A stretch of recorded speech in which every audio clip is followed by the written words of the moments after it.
Hello everyone, I hope everybody is doing fine and are preparing good for the upcoming GATE exams. In this short lecture, I'll be discussing 4 or 5 of the questions which have come previously for the molecular orbital theory of coordination complexes. I was supposed to start the color and electronic spectra, but before that I thought let's cover up the questions that are left so that we don't have to come back to them again.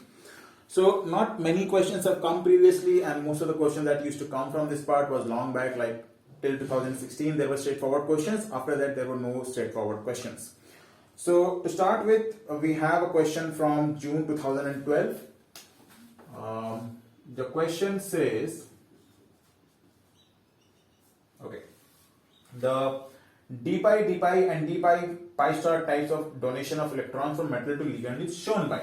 So you have d pi and d pi star, metal to ligand.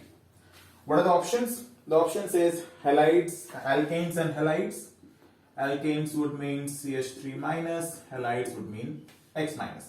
Now alkanes specifically don't have d orbitals, and 2s, 2p, 3d. 3d is very much high in energy than the 2p orbitals, and it is actually not possible for the alkanes to access 3d orbitals to accept the electron incoming from the metal.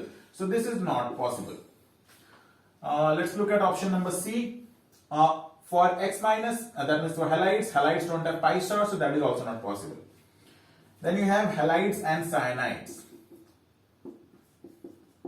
Now in halides, F minus, again 3d orbital is not accessible, but obviously for chloride, bromide and iodide it is accessible, but since they have not mentioned anything, we'll consider all of them. For fluoride it is not accessible, so this option is also discarded. For cyanide, pi star is accessible, so that is correct, but for halide it is not. Then you have cyanide and phosphine. Now again for cyanide, d orbital is very much high in energy, so it's not accessible, so this is discarded. Phosphine don't have pi star orbitals, so this is also not possible. The remaining option is B, which says phosphine and cyanide. Now for phosphorus, d orbital is readily accessible, and this kind of transition d pi to d pi can occur in this case. And for cyanide, pi star is readily accessible, and it actually participates in the case of metal ligand pi bonding in octahedral complexes. We have seen that. So it is true and possible for both the cases, so the correct option is option number B. So another question we have from the same year is, as a ligand, Cl minus is what? Now Cl minus, that means halides. When we were discussing the molecular orbital theory for octahedral complexes, specifically for the pi bonding, we had seen that those pi bondings are much stronger in which the ligand group orbitals are filled and low in energy. Now chloride being highly electronegative, its orbitals are obviously lower in energy, and at the same time they are filled. So they are very good pi donors. And at the same time they are sigma donors too. Like the primary function as a ligand is to donate electrons for sigma bonding. So the correct answer for this will be option number C. Okay, so the next question we have is from June 2013, and the question says, identify the order representing increasing pi acidity of the following ligands. And what are the ligands you have? C2F4, C2H4, NET3 and CO. Now for pi acceptability, we want, that means the ligand group orbitals should be empty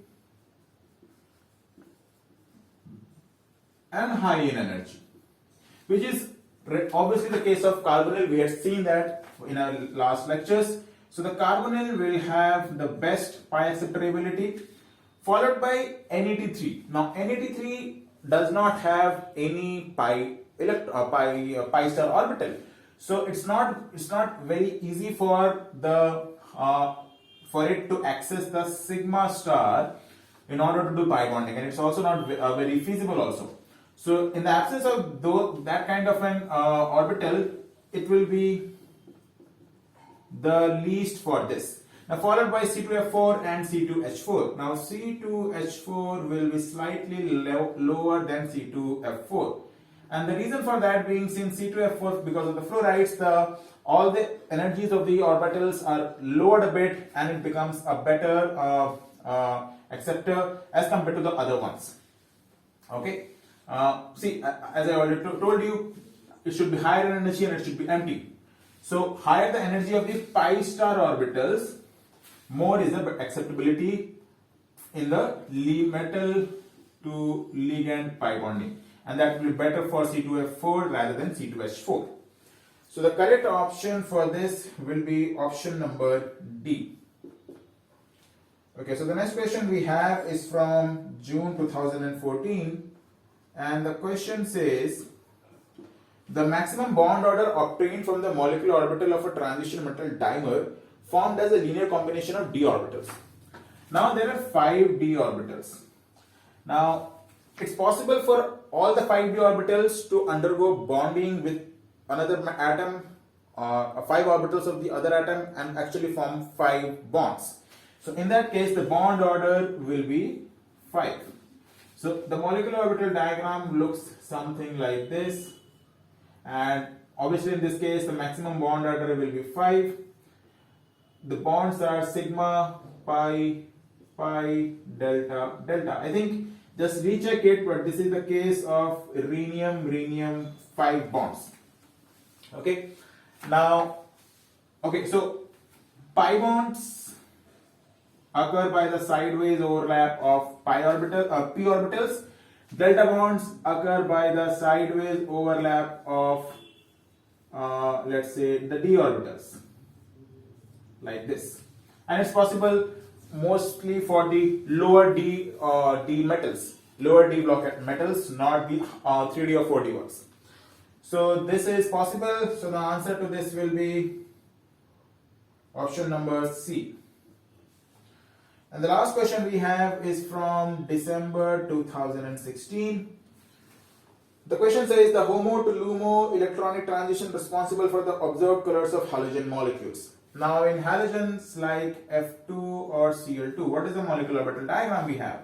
So we have for the p orbitals sigma, pi, pi, pi star and pi star. And how many electrons do we have? 5 from each. So these get filled, and this is sigma star. So the only possible transition is pi star to sigma star, which is given in your option number A.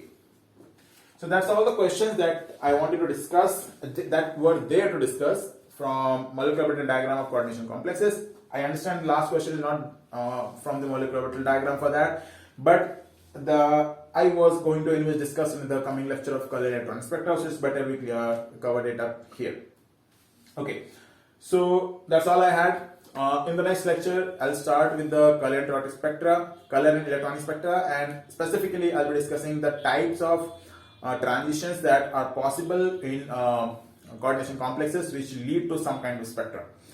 Followed by, in the latter lecture, I'll be discussing the selection rules, the relaxation selection rules, and also the questions that have come previously in NET GATE, TIFR or JAM, specifically from color spectra and selection rules.